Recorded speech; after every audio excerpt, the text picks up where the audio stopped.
The Bible. It's 66 books of history, stories, letters, and poetry that fit together to form God's one big story.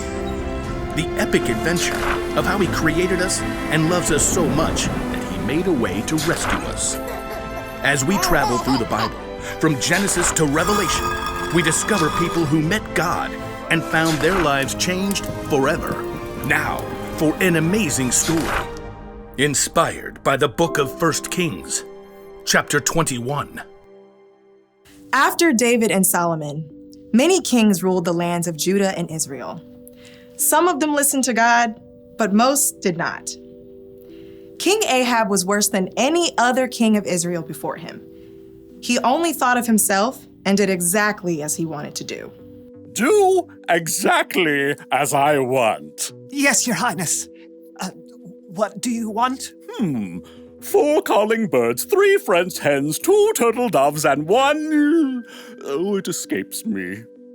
Just bring me some pears flambé. No one ever said no to King Ahab, not even his wife, Queen Jezebel. Am I the most fabulous king to ever rule this land? Yes, of course, because you have me. King Ahab was certain he had everything he could ever want. That is, until he took a drive into the neighboring town of Jezreel. Ooh, just look at that lovely vineyard. It is perfection. Stop at once. King Ahab examined the green leafy vines and the heavy bunches of grapes. What fantastic fruit. The soil must be excellent. You, over there. Who? Me? Who, me, your majesty? Who, me? Your Majesty? Of course, you. Do you own this fine vineyard? I do, Your Majesty. Excellent. You must sell it to me at once, and I shall turn it into a vegetable garden. No, Excuse me? Your Majesty. I'll pay good money. I'll trade you a better vineyard. I said no, Your Majesty. May the Lord keep me from giving you the land my family handed down to me. You... What? No. King Ahab was enraged.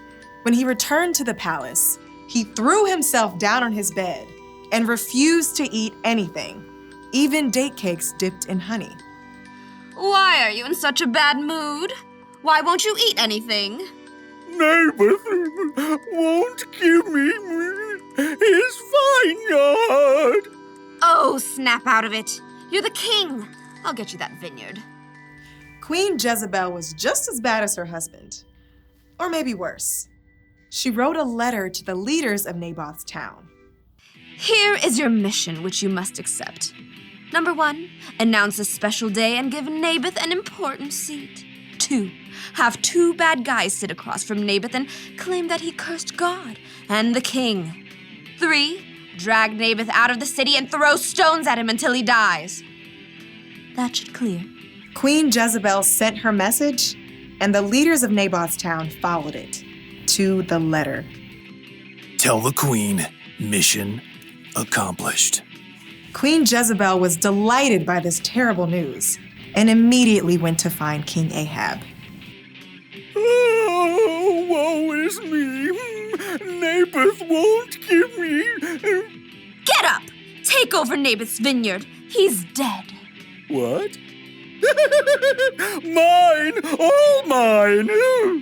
King Ahab ordered his chariot and set off at once for Jezreel.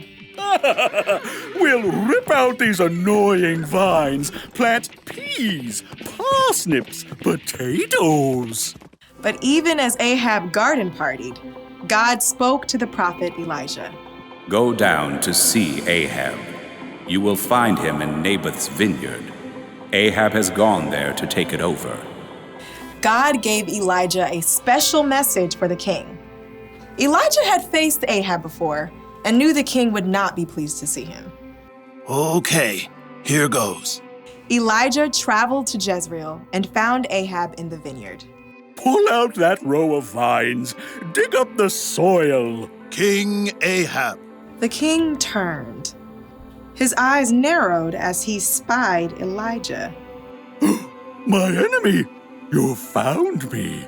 The Lord says, haven't you murdered a man? Haven't you taken his property? No, not me personally. And now he doesn't need it anymore.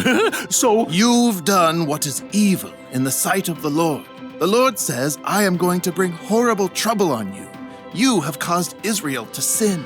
Oh, For once, Ahab listened to a message from God.